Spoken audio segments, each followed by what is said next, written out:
Bengal safe Murshidabad জেলায় ফার্নিচারের জগতে এক পরিচিত ও প্রতিষ্ঠিত নাম। বেঙ্গল সেফ ৫৭ বিবি সেন রোড, বহরমপুর, মুর্শিদাবাদ।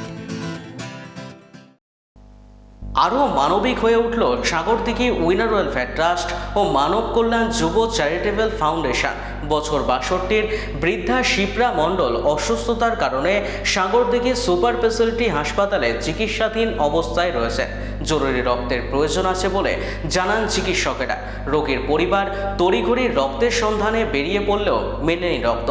অবশেষে সাগরদিঘি উইনার ওয়েলফেয়ার ট্রাস্টের প্রচেষ্টায় স্বেচ্ছাসেবী সংস্থা মানব কল্যাণ যুব চ্যারিটেবল ফাউন্ডেশনের সভাপতি ওবায়দুল রহমানের ডাকে রক্তদানে এগিয়ে এলেন রবি শেখ। সাগরদিঘি ব্লাড সেন্টারে এসে জীবনের প্রথম রক্তদান করলেন তিনি। রক্ত পেয়ে রোগীর পরিবার ধন্যবাদ জানান রক্তদাতা ও স্বেচ্ছাসেবী সংস্থাগুলিকে।